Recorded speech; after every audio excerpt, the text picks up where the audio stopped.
আসসালামু আলাইকুম।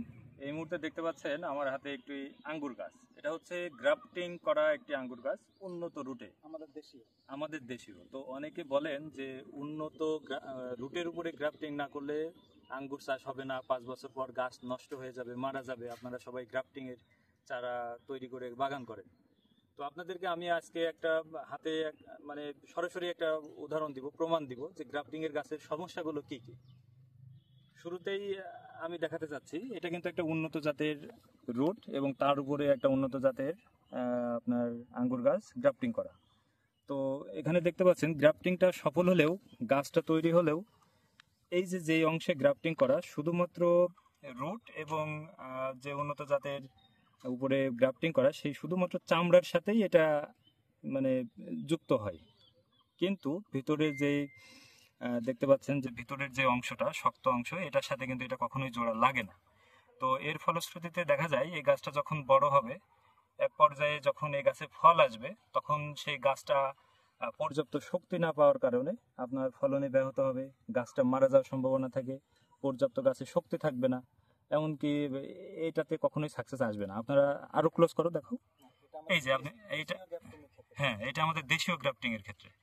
গ্রাফটিং চারা যেই সমস্ত প্রতিকূল অঞ্চলে পানি কিংবা অন্যান্য সমস্যা আছে সেটার সমাধানের জন্য গ্রাফটিং আমি মনে করি উপযোগী ওই সমস্ত দেশের জন্য। কিন্তু আমাদের দেশে গ্রাফটিং এর চারার কোনো প্রয়োজনীয়তা আছে কিনা আদৌ, সেটা আপনাদেরকে আমি দেখানোর চেষ্টা করি। শীতের দিকে ড্রাইভার লেগে মারা আচ্ছা, ড্রাইভার লেগে তো অবশ্যই মারা যাবে। আপনারা খুব সূক্ষ্মভাবে দেখার চেষ্টা করুন। এই যে গ্রাফটিং করা হয়েছিল, এই যে ভিতরে যে অংশ, এটা দেখেন, এটা কিন্তু নষ্ট এবং এটা কিন্তু শুকিয়ে গেছে। এটা কিন্তু এই রুটের সাথে কোনো মানে সম্পর্ক নাই, শুধুমাত্র চামড়ার সাথে লেগে আছে। এই জন্য এখনো বেঁচে আছে। হ্যাঁ, এই জন্য এটা বেঁচে আছে। কিন্তু এটাতে কতটুকু শক্তি নিতে পারে, আদৌ কি এটা আপনার গাছে ফলন দেওয়ার উপযোগী কিনা আপনারা দেখুন। আপনারা যে গ্রাফটিং চারা বলে পাগল করেন, গ্রাফটিং এর চারার সমস্যাটা একটু দেখুন। গ্রাফটিং ভাই ওদের রুট আছে বেশি, ওই জন্য হ্যাঁ, যাদের রুট বিক্রি করা লাগবে, আসলে তাদের ভাষ্যমতে গ্রাফটিং এর চারা ভালো, কিন্তু কতটুকু ভালো আজকে আপনাদেরকে হাতে নাতে প্রমাণ দিলাম। বাকিটা আপনাদের ইচ্ছা যে গ্রাফটিং চারা সংগ্রহ করবেন নাকি কাটিং এর চারা, কোনটা ভালো।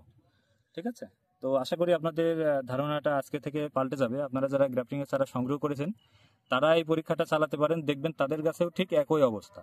আপনার গাছটা যখন বড় হবে, পর্যাপ্ত ফল দিবে, তখন কিন্তু সেই ফলে পানি স্বল্পতা সহ আরো বিভিন্ন সমস্যার কারণে দেখবেন আঙ্গুরগুলো শুকিয়ে যায়, তারপরে গাছের পাতা ঝিমিয়ে যায় রোদ হলে।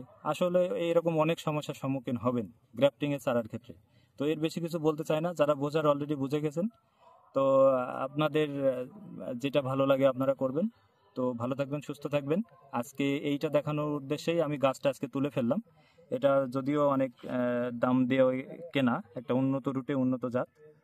তো আপনাদেরকে দেখানোর জন্যই এটা আর কি তুলে ফেলেছি। যাই হোক, সবাই ভালো থাকবেন, সুস্থ থাকবেন। আল্লাহ হাফেজ।